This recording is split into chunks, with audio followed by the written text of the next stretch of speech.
Welcome to Happy Path Programming. I'm Bruce Eckel. I'm James Ward.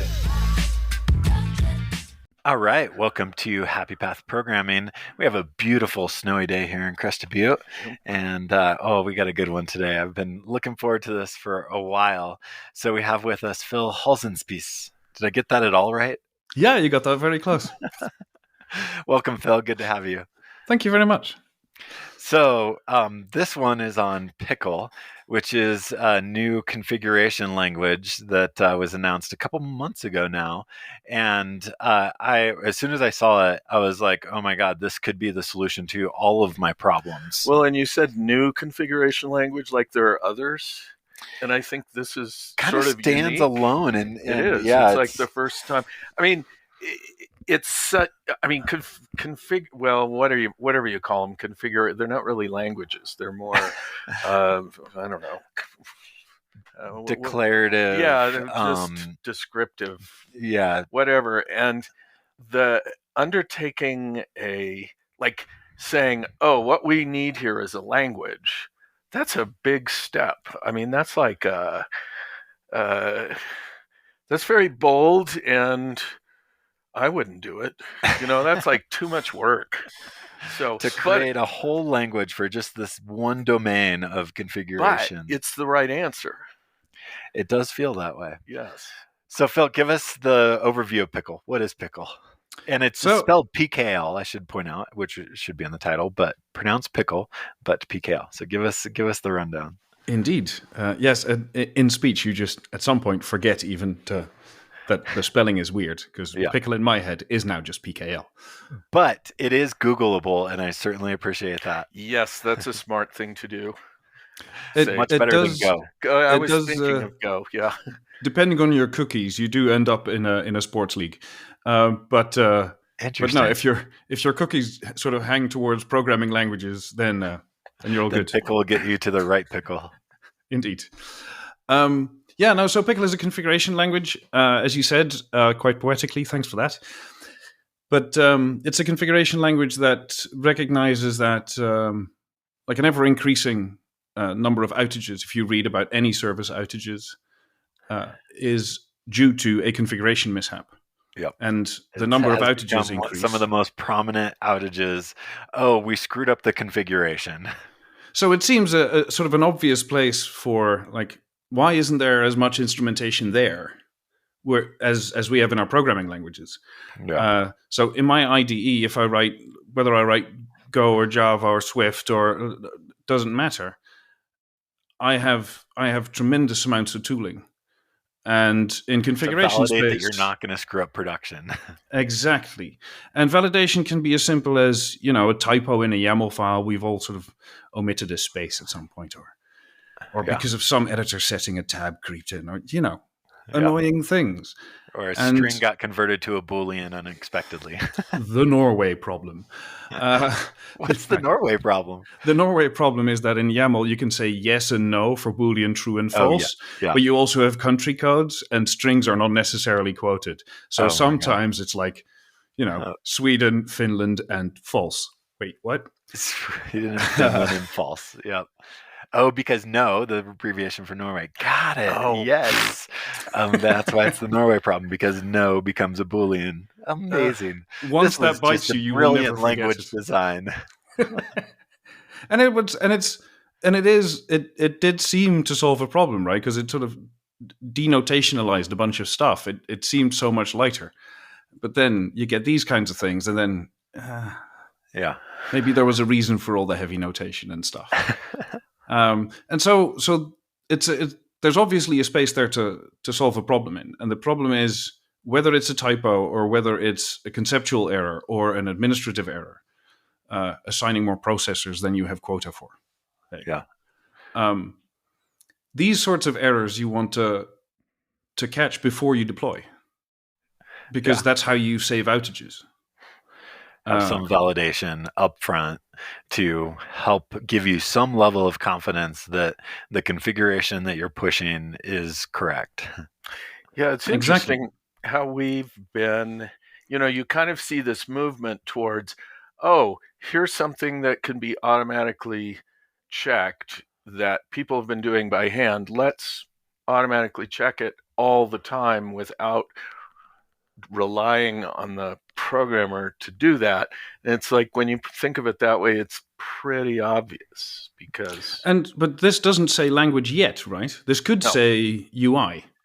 Sure. And maybe some people who work in UI came to this problem first. We would now do something with UIs that worked really well. Who knows? But if you think about sort of those kinds of constraints, and then think about who operates the config. Oh, these are people that are used to code. But also, very importantly, this is what I call the 2 a.m. problem. It's someone who knows how to code, but who got paged in the middle of the night, gets woken up, has the reading level of a 12-year-old, and needs to solve a complicated configuration problem. Yeah. So, like, make it light, make it easy, make it simple, as much as possible. Know your audience. And then you do get you have to either be really good at UI, which these are n-dimensional problems, and I don't know how to stick that in UI. But I'm not a UI person, so who knows? But in languages, so one of it makes Pickle's sense. goals is to make it so that at 3 a.m, when your pager has gone off, well, hopefully, first of all, that hasn't happened. But if for some reason it has, make it easy to identify where the problem is coming from, and make it easy to fix when you're in the middle of the night and your brain isn't fully functional, without introducing new problems at the same time. Right. Yeah. And inherently, you do introduce some new problems, right? Because, like, one great benefit of a static format like JSON is that all the information about this specific machine or this specific instance or whatever, all the information is in one place and is explicit. That's a good thing. So when you start abstracting, you start hiding. But then, okay, if you recognize that that's a problem that you've introduced, can you now solve this problem? And then you get good IDE support, so you get go to definition and like debugging tools, that sort of stuff. Yeah. So by creating an abstraction, we have hid some things or made some things not as visible by the nature of having an abstraction. And that has a trade-off where now you're no longer working with maybe exactly the representation that the thing that's using the configuration is reading. But the other on the other side, you get all these great additional features, so schemas and functions and reusability with modules and all this kind of stuff. So give us the rundown on some of the Pickle kind of language features and things there. Right.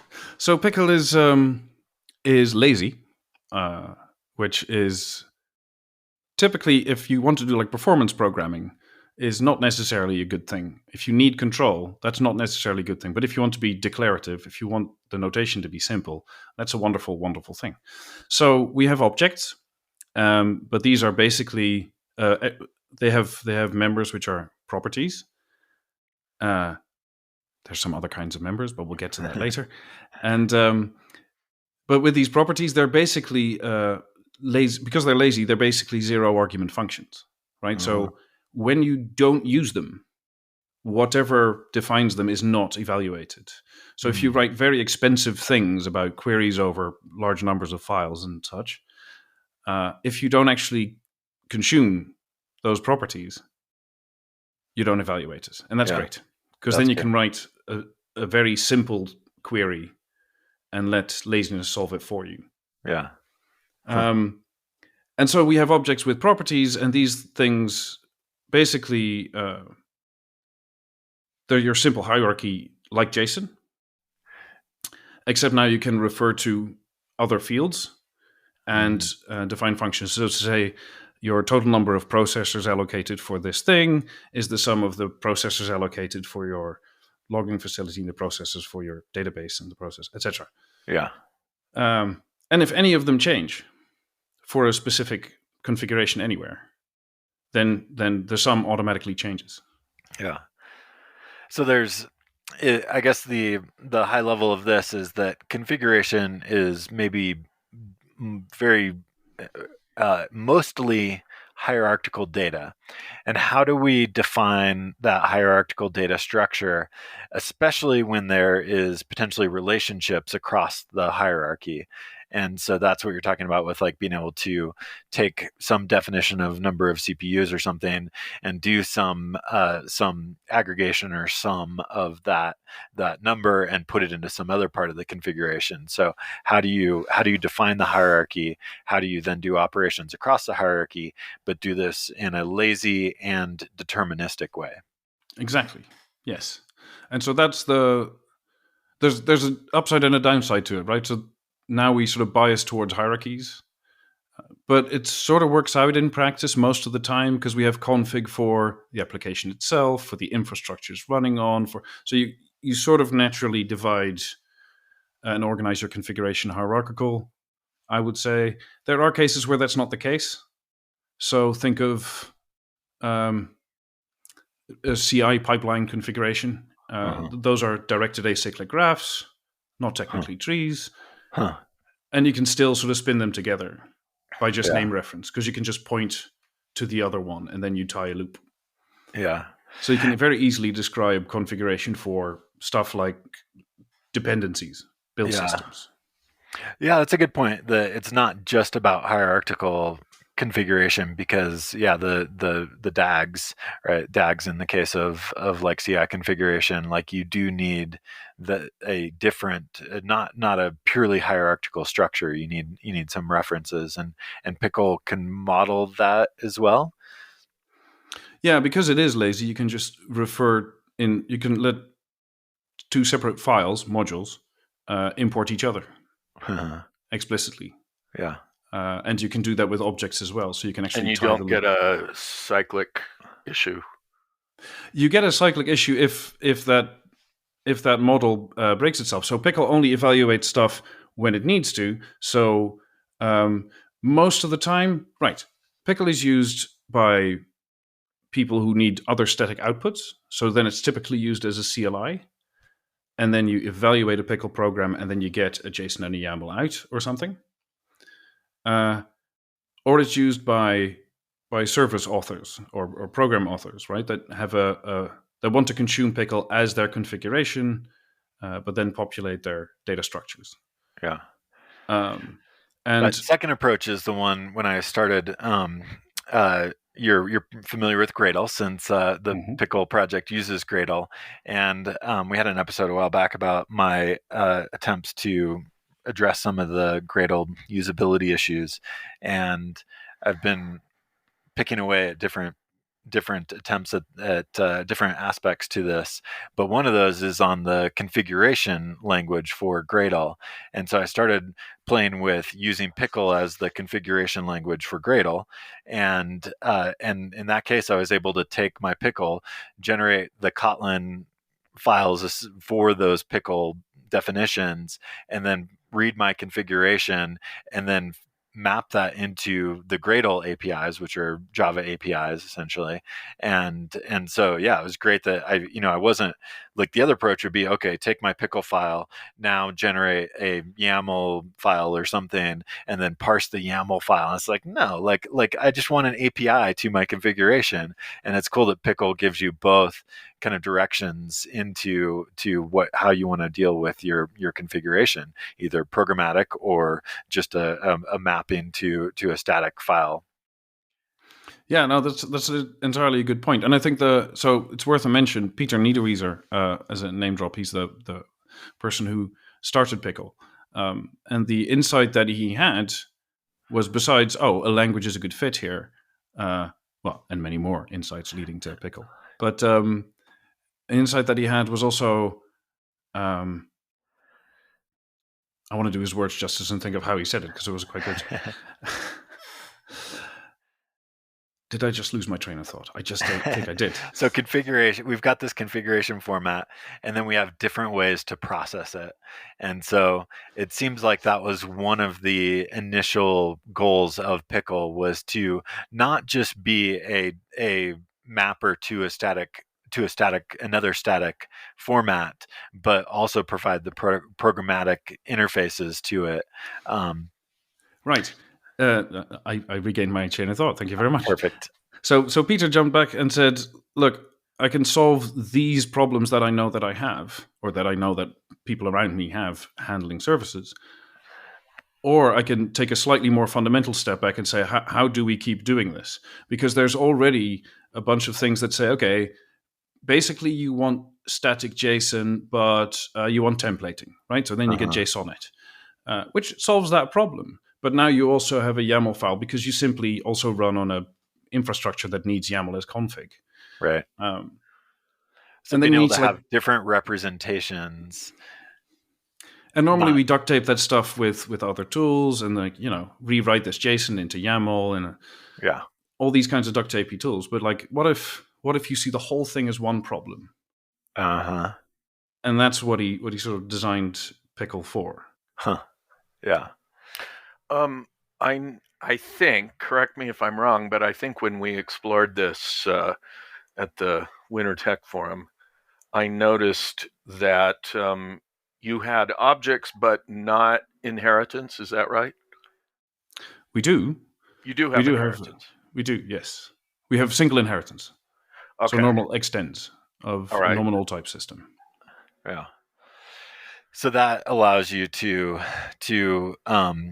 have, let's see a practical example here. I'm trying to think if I used inheritance on the Pickle GitHub action stuff that I was working on. It seems like there's places where in their model, you've got like a job, and then a job has steps, and then steps have other things in them. And I was trying to think if there was any place where I used inheritance, and I don't know if there was, but I'm sure I will at some point as I go further with that uncover, this thing has some of the same shared structure as this other thing, and so let's create a parent class for that thing, and so that we don't have to duplicate those pieces. It tends to be that. So you can either do something where you do by composition, just by holding objects inside objects. Or you can do something like, I'm gonna, I have 5 variants of something. Let's say of a CI pipeline. So you've got like testing pipelines, and you've got build pipelines, and you got some sort of basic profiles, and they have a few parameters each that are not relevant for each other. You can just give all the parameters in one structure, make them nullable, and add a condition saying if it's this flavor pipeline, then all of these things must be there, and those things must not be. Yeah. So you can do that, but that doesn't scale really well. And at some point you get stuff that really has nothing to do with each other, and it just gets to be confusing. Yeah, you're just bloating these definitions when they're not actually shared definitions. And yeah, I mean, it's cool that you can make them default as null, and then you don't have to even think about their existence. But it sure is nicer when your schema can match the reality of how you're going to actually use it. Yes, and so basically the design constraint there is how is it. So typically, when you really wiggle down on a problem, the problem itself, the path to the solution is often to find the simplest way of expressing the problem. And so, how do you make it obvious what the simple way of writing down the problem is? And that problem isn't solved. I still struggle with a whole bunch of problems I know about and I run into. Yeah, but you sort of go for those places where, okay, here there's a lot of friction. Can I make this easier? And there should be an intuitive bridge that solves that problem. Well, and here's what I hate about declarative languages generally is that there's no reusability. There's no way to take some common thing and turn that into a function or some other higher level thing. And when we were at the Winter Tech Forum exploring Pickle, we were like, okay, let's start with GitHub Actions. I hate how much boilerplate there is in GitHub Actions. So the first thing that we worked on was, can we start creating a GitHub Action replacement, so I can write my GitHub Actions in Pickle. And there was 2 different builds that we started like, okay, we're going to migrate these 2 builds to Pickle. And the first one was, 15 lines of YAML. So it wasn't a very long one or something. It started very simple. And we got it down to 3 lines of Pickle. And that's to me, it's I just so despise that in declarative languages there's no ability to do that like higher order structure where I can create a reusable thing, and then that reusable thing can be based on other reusable things. And in Pickle, it's like, oh, like at that point when we got that working at the WinterTech forum, everyone was just like sold, like so sold on having a language that allows us to have actual reusability. And so yeah, that was cool, and we were able to get this all working with knowing very little about Pickle and just kind of stumbling through and guessing. That was the nice thing, is that you could guess and your answers were almost always right. I don't know if we were very impressed with the guessability of the language. We were expecting a lot of toil, yeah, because that's typical in these domains. And within a couple hours, we had at least 2 builds migrated over to a shared module with the GitHub Action stuff in it, and a pretty good grasp of the language. Yeah, so I guess the surface area is small enough that it's learnable. The IntelliJ plugin that we were using was awesome. And so, yeah, it was a way more delightful experience than we expected for how quickly we were able to make progress. Typically, when you embark on some project like that, you're expecting days of turmoil. And we, within hours, had stuff working, had replaced our GitHub Action pipeline to use the Pickle file. Obviously we have to still generate the YAML underneath, but yeah. And then there was things that we didn't expect to work. We're like, there's no way that's going to work. And then it just worked. We're like, oh, wow. Yeah, because of the strength of the language. So have you thought about using it as, I mean, this came up this morning, a build system? In other words, can I replace, I mean, not yet, because James pointed out, well, you needed an engine beneath it, but has this been on the board? Has anyone other than me explored defining their build with Pickle? Yeah. Yes, people have tried that, and there's some on a. Did I see it on a Discord, or did I see it on a? I saw it maybe in our discussions, or maybe on a Discord discussion somewhere. That someone was working on their build system. The thing that I'm still working on, that I'm not entirely content with, is multi-stage definitions. So build systems, as long as it is a straightforward dependency definition, Pickle's already there. It's like comfortably there, and you don't think about it. You just write it down.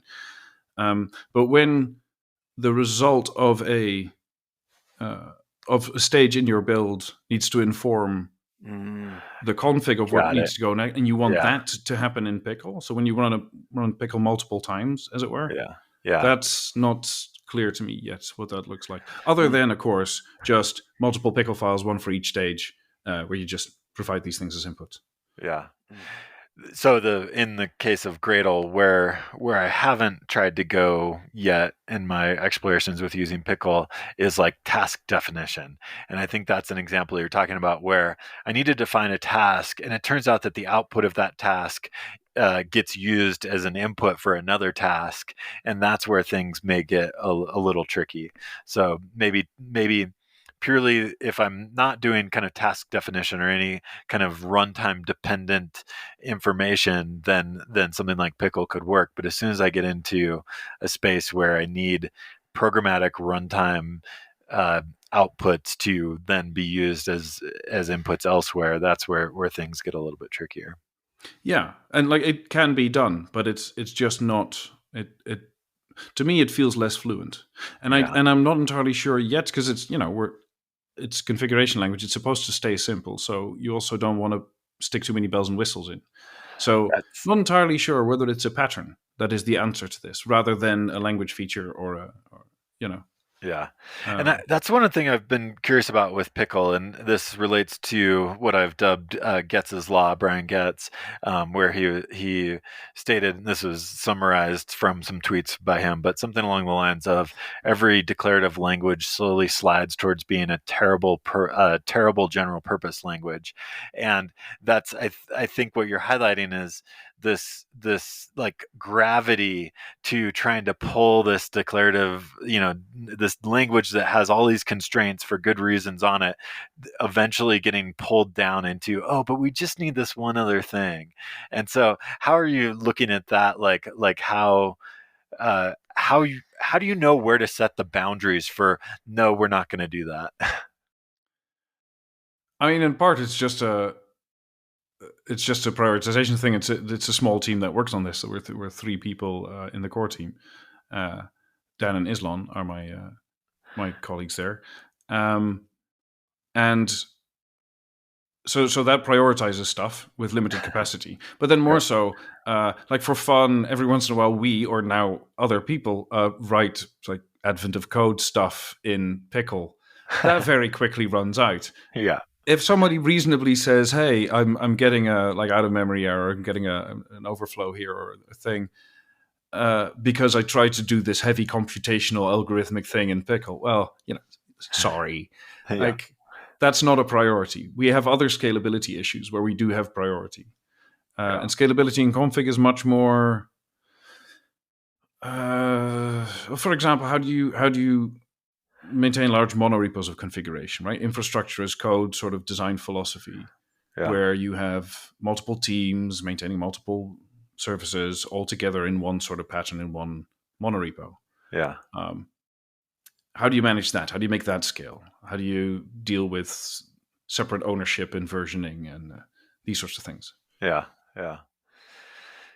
So it seems like there's some just resource constraints on how far you can take Pickle, and then there's it seems like a desire to maintain the ability to deterministically create static representations of the configuration, and if somebody wants a feature that would break that ability to create a static configuration, then at that point you're like, maybe we going too far or something. Those priorities for sure.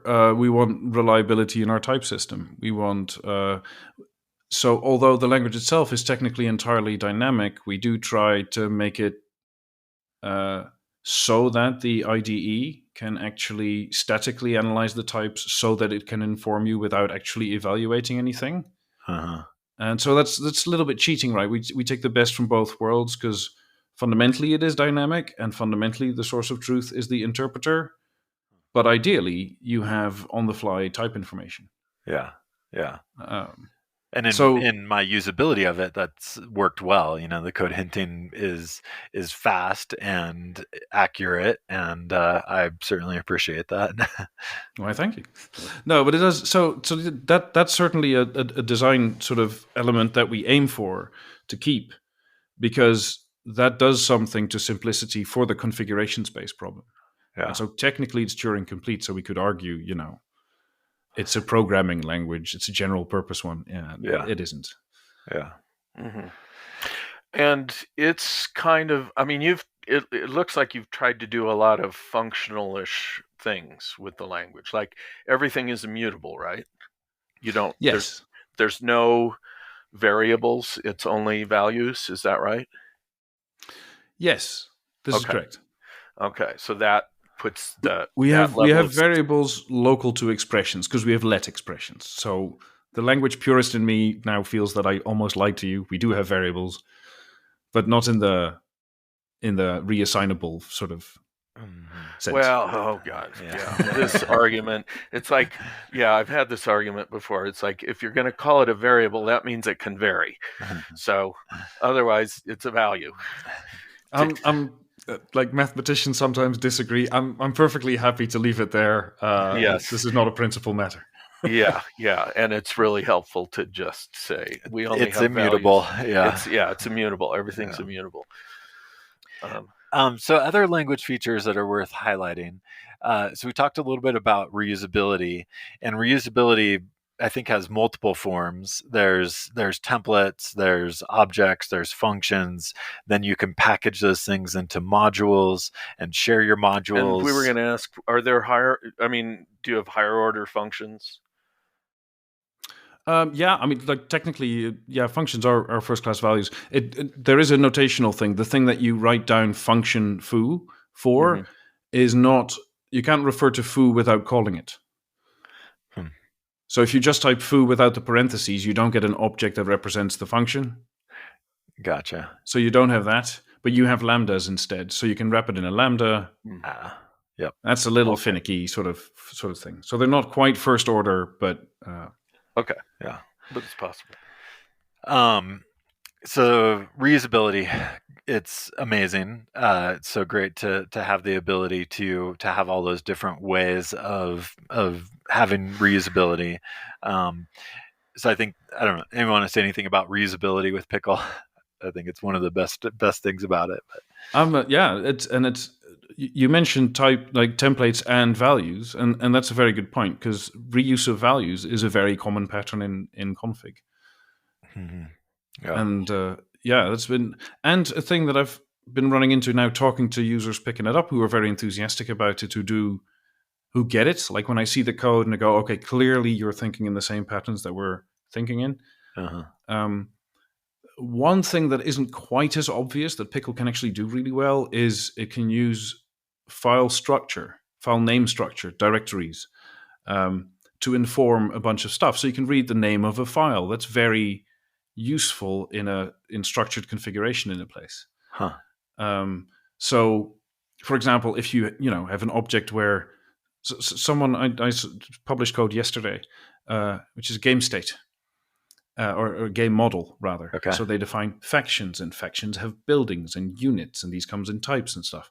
And then the file name is the name of the building, and then there's a field called name, which is the name of the building, and then there's an escape field with hyphens and such, because you need a slug. Yep. So you have all these different variants of essentially the name. You can all of that derive that from the file name. Yeah. Oh, that's cool. And Pickle does that very simply. You can do that in the template so that you never ever see it. Yeah.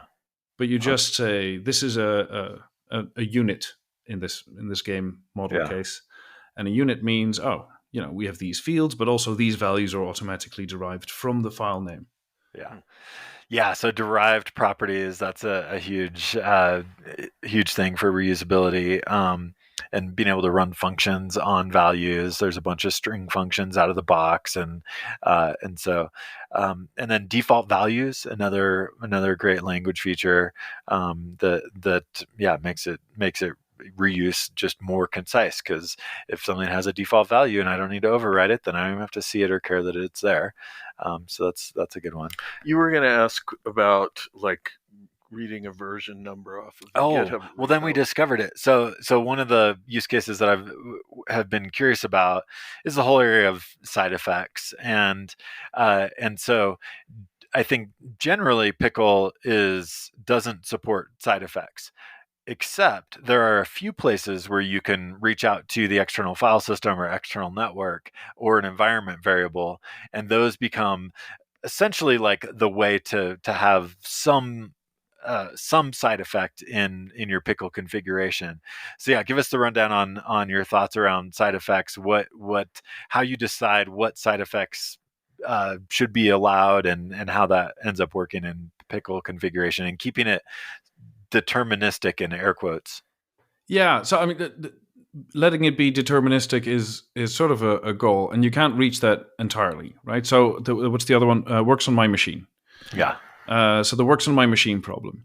We try to minimize that. You can read environment variables, so you can read files. So maybe you still run into works on my machine problems, but these seem simple and like detectable and resolvable.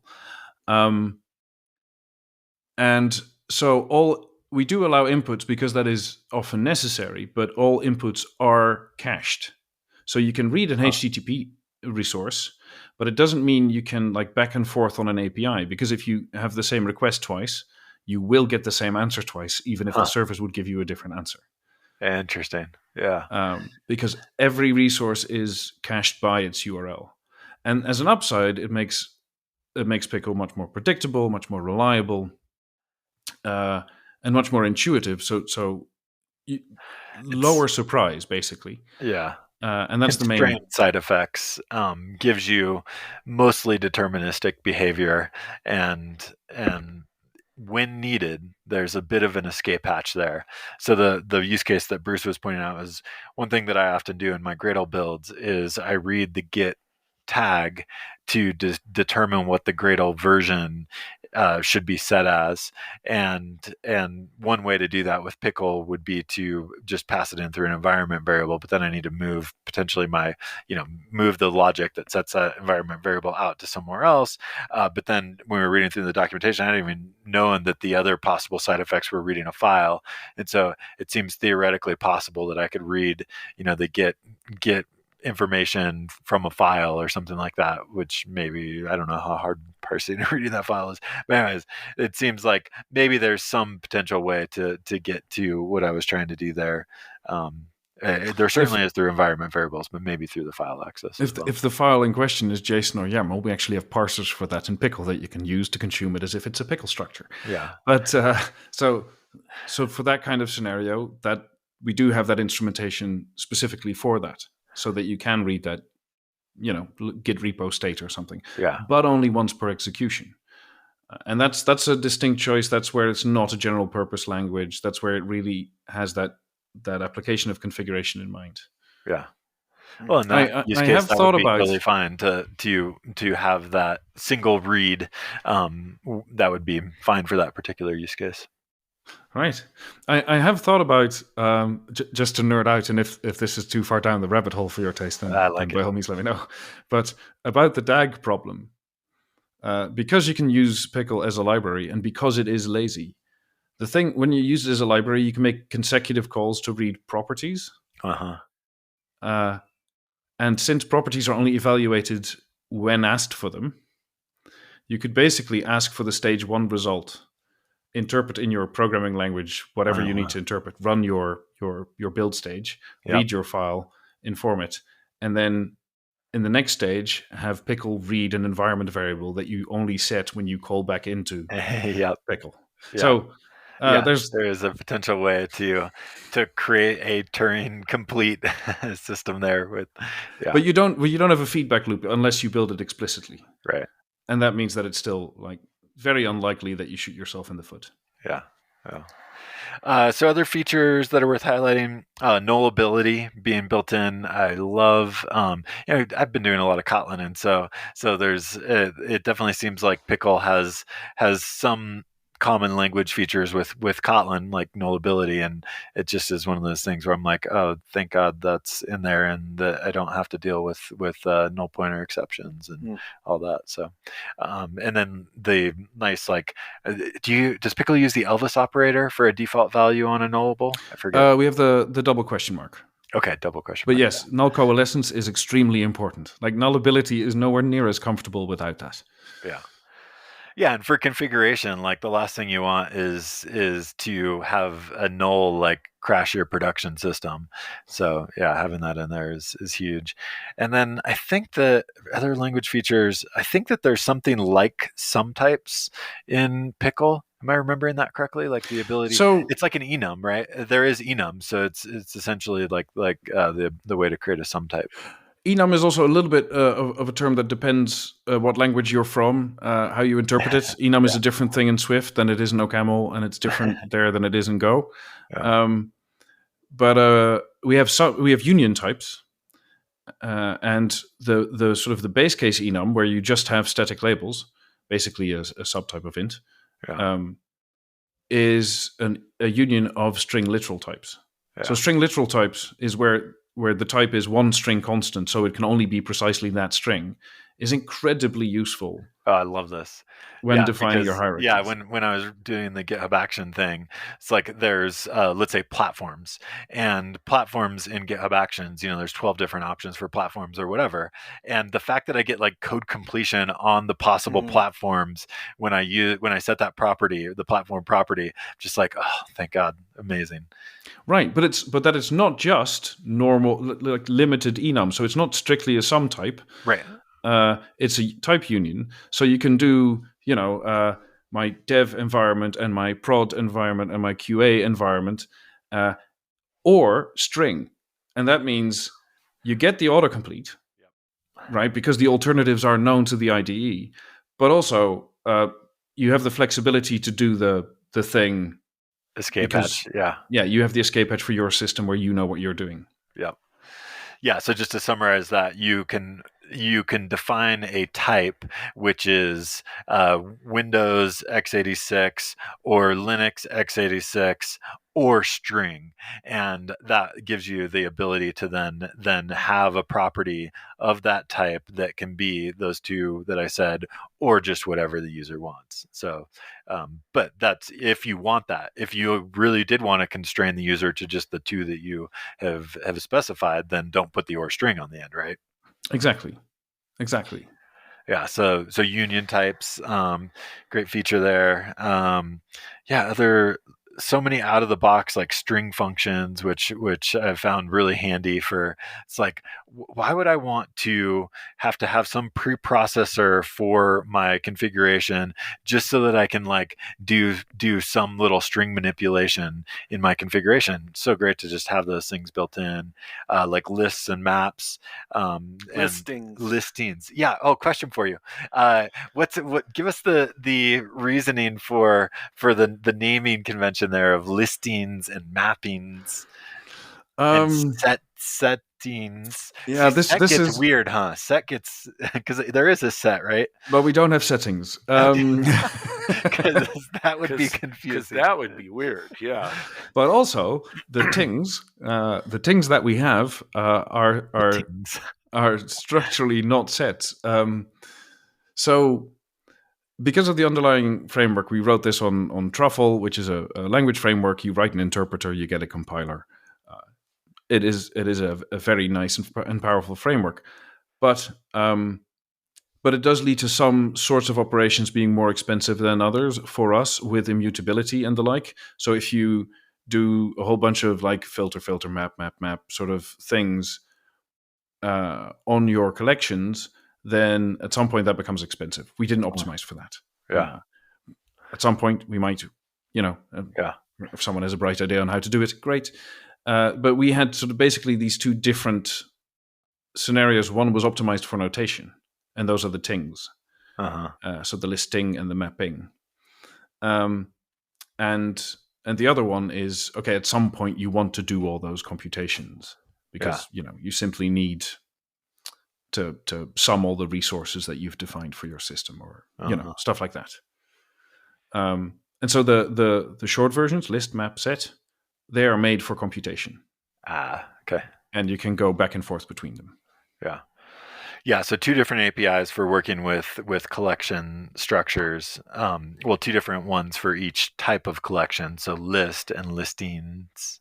And so depending on what you're doing, what you need, you can pick between those two for a list structure. So there's lists, then there's maps, but no set, huh? So there is a set, but not a setting, because there's this one other language feature that is so transparent in Pickle. I was kind of just hearing you out on language features to see whether you would mention it, because the foundational language feature is amending. So it's where you say this object is like that object except. And what that does in file hierarchies is you can say this file amends ... which means go up until you find a file with the same name as me, and then everything else in the file is except. So you can make these things where you have your service definition, and then you make a QA sub definition that says it's exactly like the normal production service, but except with only one core, or on a different cluster, or stuff like that. And then that's the one thing that you see. And we also have that in objects. So you can say this object is like that object, except. So you say object name between parentheses and then curly brace. And then you start saying these things are now different from that other thing. So and that's incredibly powerful. An override. It's an override, yes, but it's a prototype override, right? Like JavaScript objects. Not a type override. Mm-hmm. Sure. Because it's value chaining. Okay. So amends with settings would be problematic? Is that what you're getting at? So for collections, amends is additive. Like for properties, if you have an object with, CPUs and memory, then if I amend it and say CPUs is 5, then clearly that should mean it overwrites the existing property. But for collections, that's not necessarily the obvious thing. For like lists, it's actually slightly more obvious to add stuff. So if you amend a listing, then you add elements to it. Yeah. So that sounds a little finicky, but if you see it written down, it just makes more sense. It makes sense. Yeah. Yeah. And mappings as well, right? There you have the ambivalence that if keys already exist, then you change the key. So then you override. If the keys don't exist, then you add the key. Yeah. And so was there a challenge with doing settings because of the amending? Well, if it's strictly additive, you get an order problem, right? Now it becomes very hard to understand what you actually intended. But you can just have a listing and at the end of it say, I want that listing except distinct. Yeah, and distinct would give you the set. Yeah, sure. Yeah. And then with errors, you do not have any recovery mechanism. Everything is basically a panic. Is that correct? Yes, because otherwise you can make errors into a Turing machine as well, and then yeah. So ultimately, you shouldn't want a catch, because if you're doing a catch, you're doing a type of computation that isn't the config domain, right? And you're making it hard to follow where values come from. Where do you see people using the exception or panic mechanism in Pickle? What do people use that for?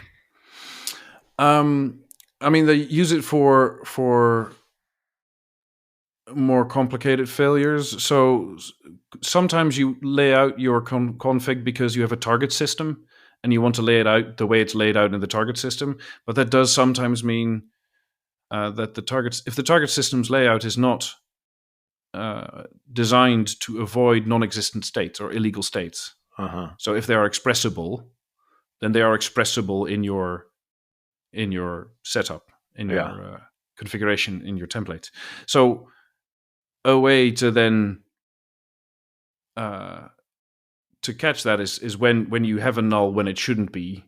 At some point, you have a function that makes a non-nullable, a non-nullable simply by asserting, okay, that's a point where it might break. And if it breaks, what do you do? Well, there's no recovery that's meaningful in that position.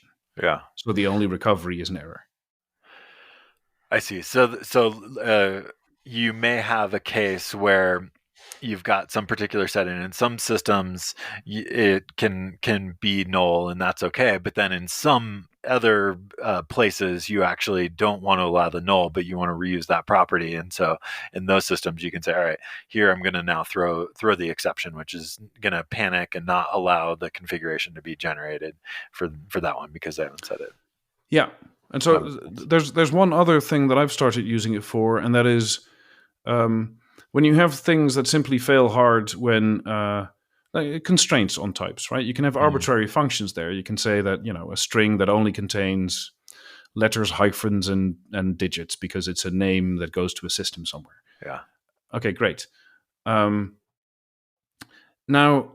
that function, when that fails, you get a regular expression didn't match. This is still a straightforward example. You see, node name has to match this regular expression, and this condition failed. Okay, that might be comprehensible for someone who experiences the error, but very often there's a distance between the template author and the end user. And so instead of doing that, you can say condition or condition or condition or throw, and then a message that is an actual explanation of the specific constraint that failed. Nice. So you have a node name here, which may only contains these symbols because it goes to that system, and that system only accepts that, and otherwise it breaks. Yeah. So you can make it more informative. So you can actually throw is very important for UX, is what I'd say. Yeah. That makes sense, giving people good error messages. And I just want to come back and highlight this because another great language feature is the conditions. So you can define, and it's been a while since I played with conditions, so you can correct me if I'm wrong, but what I remember is that I can have a type, like let's say a string, and then on that string I can set conditions. must start with an uppercase letter, for example. And I will get an error when I try to actually evaluate my pickle if I try to set this property to a string that doesn't start with an uppercase letter. So I think in functional programming world, we would call this like almost like value dependent types or something like that, where you can't actually construct that string and set it to something unless your conditions are valid. Did I get any of that right? No, you got that exactly right, except we call them constraints, not conditions. Okay, Other than that, spot on. And there's a it bunch is very of out-of-the-box ones that you can use, and then you can create your own as So well. it's a different way to create a type. I mean, because you are, by putting that constraint on it, you're defining a new type. Yeah. And you have pattern matching. I mean, not pattern matching, but regular expressions, you said, as well. We have regular expressions. Okay. But these constraints can be arbitrary functions. Sure. So these can be anything.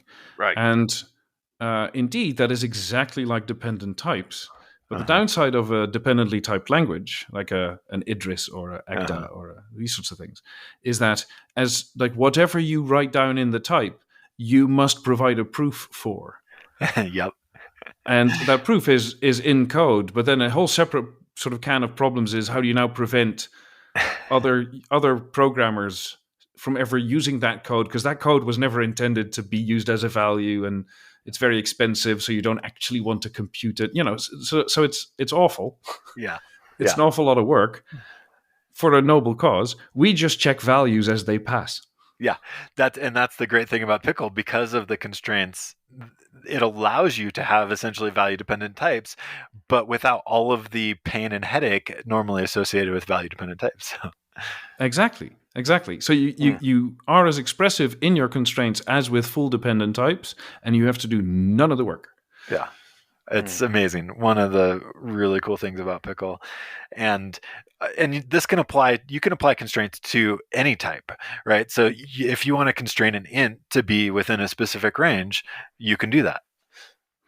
And then think of what that does to union types and collection types. Because if I have a mapping of string to int, then I can put a constraint on the string. I can put a constraint on the int. I can put a constraint on the entire mapping. Yeah. And with unions, I can have all kinds of separate types of things that I'll accept. So it's a super powerful mechanism. Yeah. And for me, I guess this is the Haskellism or something like that, which I've never really done Haskell, but I love the philosophy of make illegal states unrepresentable.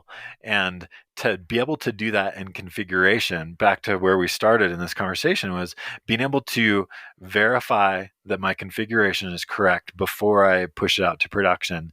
This is just one more piece to being able to do well, that. And you combine that with immutability, means that you go, okay, I created this thing successfully. I never have to think about it again.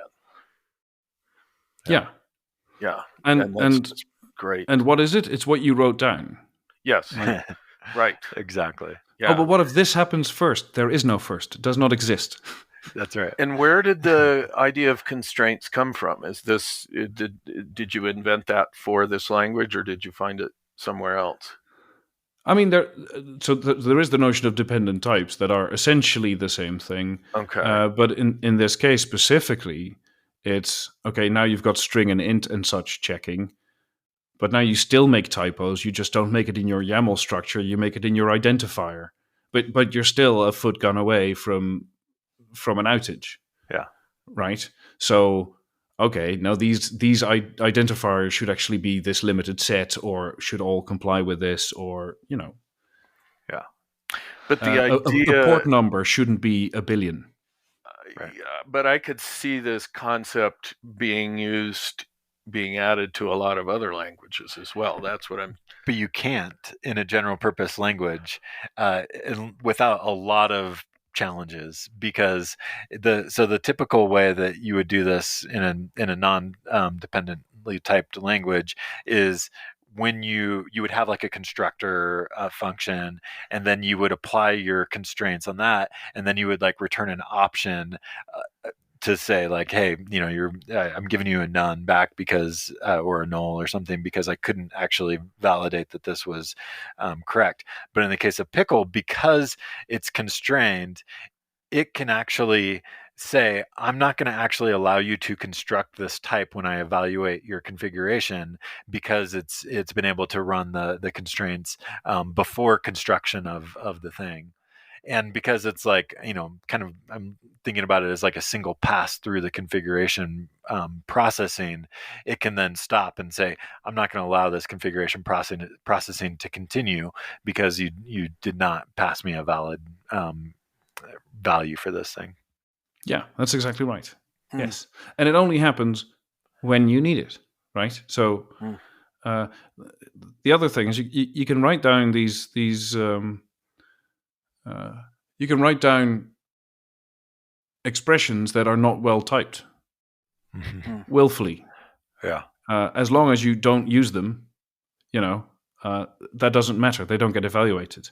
And so for the constraints, you can write arbitrary functions because unlike with let's say Kotlin or Swift or Java, you compile, right? And at compile time, you have to check the types. That means that you infer all the possible values that could happen in a space. What types do they have? And then check it against the declared types. We don't have to do that because at the time that we compile is the same time that we run. So whatever values we see, we can check because we don't have to extrapolate all values. Yeah. We just have the values that we actually see. Yeah. Yeah.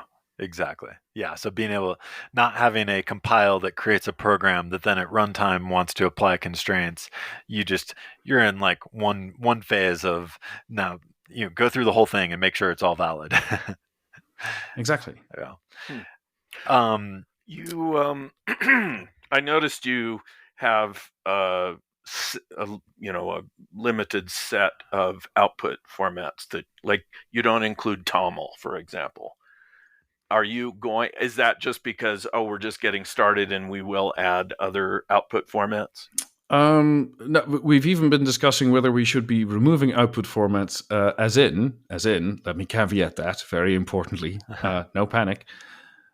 There is a TOML renderer that we have in Pickle Pantry. So in Pickle, you can write a valid renderer for TOML. And so we've been talking about reusability. Because there is reusability. A renderer, and the renderer then does so it's great that renderers are not built into it. They're actually just calling other Pickle things to do the rendering, right? Exactly right. Now, except that some renderings become very involved. It's surprising if you think that YAML was actually intended to simplify syntax, but rendering YAML involves a lot of decisions about, do I actually need to quote this string? And, people prefer unquoted strings. So if I don't need to quote this string, I'm going to put it in unquoted. So are there spaces in? Are there new lines in? Is there, Remember stuff. at Winter Tech Forum, we were like reading the YAML spec and we're like, is this thing supposed to be quoted or not? Yes. And it's like, what's the correct list syntax for this given thing? And then there was actually differences between the YAML spec version for different ways that it handled those things. And it's like, wait, which version of the YAML spec does GitHub Actions use? I don't even know. It's minor versions, might I add. Oh my god! Oh my god! Which is also for the point about TOML is at the moment we're still awaiting TOML 1.1. But I think at this point I'm not entirely sure. It might have stalled entirely. Yeah. So yeah, who knows? Very possible, and to create a TOML render, and there is one that exists in the Pickle Pantry. Two quick things one thing I want to ask about first. Is there a future that you imagine where instead of having to have the YAML file for GitHub Actions or Kubernetes or whatever, where I just give GitHub Actions my Pickle file and it deals with it? Or is that not the future that I should hope for? I mean, everyone in the future will use Pickle, of course. No, I mean, if I can help it, sure. There's just a AWS Cloud Foundation just published their templates, so it's starting. Will we conquer the entire world? You just give it a Pickle file, and that's all they need? You just give it a Pickle file. That's it. That's the definition you give. That's the authoritative definition. Love it. Wow, love it. So yeah, and I genuinely believe that it solves problems, as your reaction, as reactions that we've seen from community.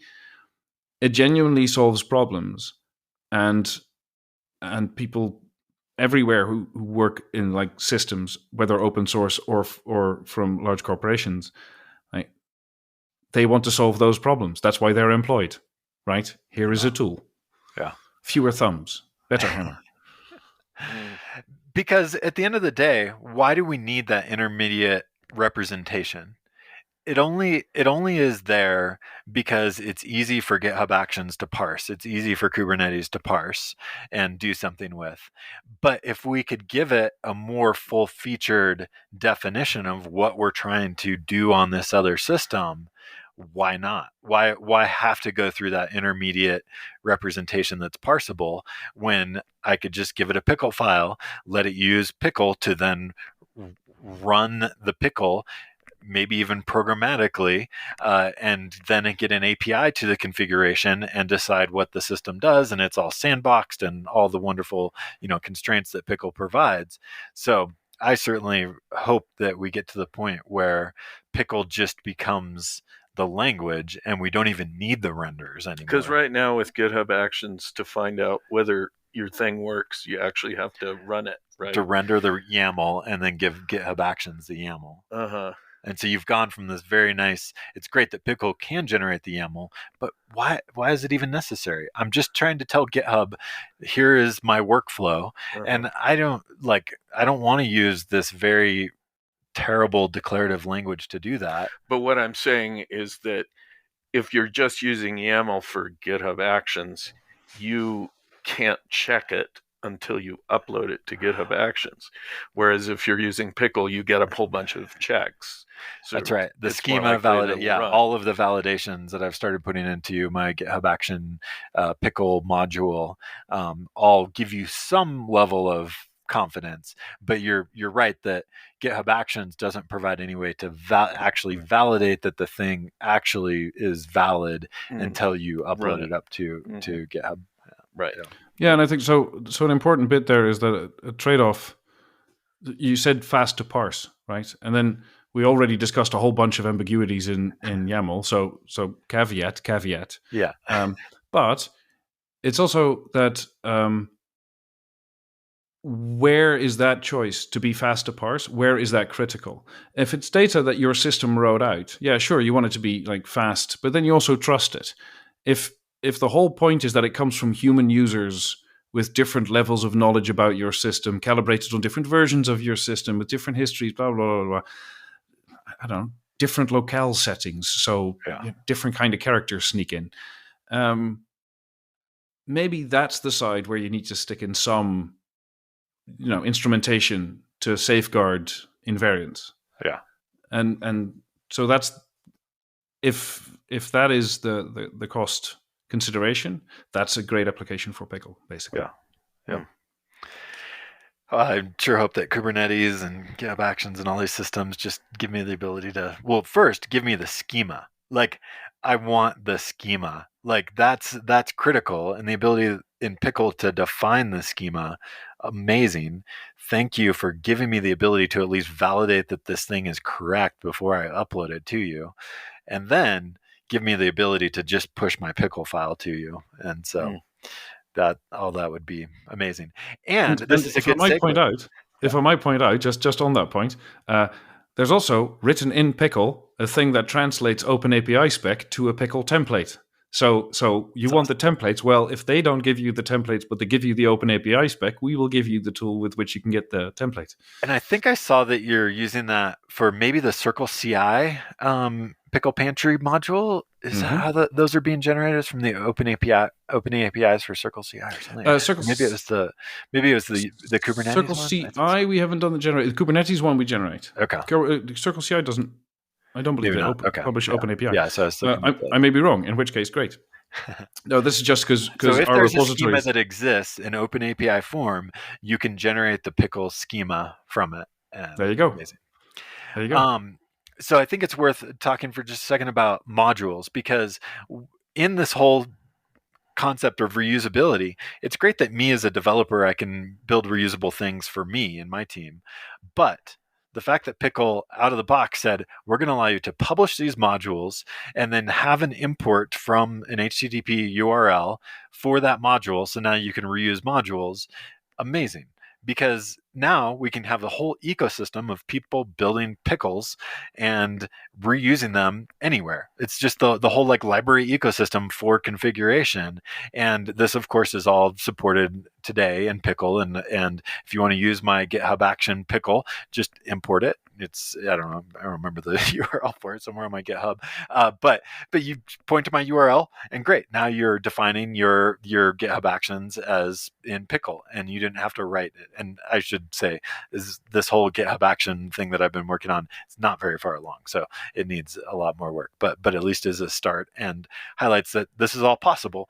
And another amazing thing about this is you said, when you have a published module for Pickle, you probably also want documentation for that module, because now that we've got a schema, we can now have documentation so that people know how to use the thing and know what this property actually means and all that. So you can generate the Pickle doc for your modules as well. Just love it. Including hover over support in the IDE. I'd like to I love that tagline. Yeah, exactly. Which is incredibly valuable when names are in terms of art of the target system and you don't speak that language. Then a little hover over with a little bit of explanation does a lot of work. By the way, you said modules, and you can directly import them through HTTPS. But then, of course, if the host changes the thing that they serve, your behavior suddenly changes. We also have packages, and packages give you versioning and version resolution of dependencies and the like. So if you want to not trust the vendor of your template, don't HTTPS directly to their module, use a package. Yeah. So that's like essentially importing that package to your environment, so that then it's kind of statically locked or something to the version that you've pulled down. Yeah, we publish them with SHAs. So version 1 has this SHA, and then forever shall it have that SHA. Yeah. Great. So you can do that initial kind of import to your environment and then never have to reach back out to that HTTP URL, because it may go away. We've seen node modules just disappear, and that breaks builds. And so Pickle packages allow you to avoid build breakages by cloning that Pickle locally. Exactly. And maintaining the SHA reference there, so you can be guaranteed that it's not changed. Great. What else did we miss that's great about Pickle? Well, we also, I think we're going to talk about your aspirations for the future. Not a roadmap, you said, but aspirations, thoughts, ideas. I mean, so I think we're this one item that I already mentioned, that it wasn't easy yet to write things where you use the results from previous stages, so where you do a multi-stage build a Pickle. So that's something that I've been thinking about. I don't know whether that is a pattern or a language feature, as I said. And with that regard, we're thinking of aggregating a bunch of what we think are good patterns, but we also want to properly put them to the test. There's small patterns, like how you do, if you have a bunch of constraints to check, how do you make a nice user experience and such. There'll be blog posts, and there's ongoing discussion in community, because we're not necessarily the one and true source of patterns. People are using it and saying, oh, this is convenient, which is great. So a pattern collection is very much in future. And there's ongoing work, right? So we're currently working on an LSB, so to cover more editors with the language server protocol, and also to connect to other more build maintenance and code maintenance sort of style tooling. Yeah. Linters and the like. Yeah, linters. Yeah, that makes sense. One of the things that stood out when I first saw Pickle was, oftentimes when somebody announces some new language or new declarative language or whatever, they're like, we've made it declarative so that we can have great tooling. and then guaranteed, like, the great tooling never comes. It's like you said you could have great tooling, but you never actually built the great tooling around this declarative language. Possible. But it's possible. It just never happens.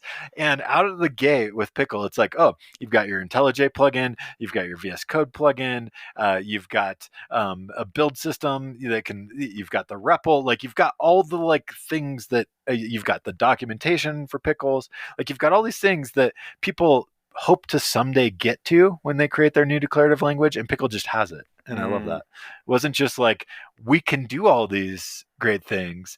It's like, no, Pickle did all the great things. So I appreciate that. Well, thanks very much. But there's more things, and there's more great things that we don't even know about, because it is fun to see the world pick it up and do stuff with it where you just don't expect it. Like, oh, yeah, that's entirely not what we intended the language for, but it's undeniably a great fit. Yeah. Mm-hmm. Well, the problem you're solving is so obvious and huge. Like, if we're getting all of these failures because of configuration, and they're causing who knows how much money and waking people up in the middle of the night and all that kind of stuff, it's like, oh, obviously we need this. Yep. Yes, we do. So, anything else to add, Phil? No, I think we've covered a lot of ground, and I think at this point everyone might be reeling a bit. Yeah. Of course, for people to come and have a look, pkl-lang.org.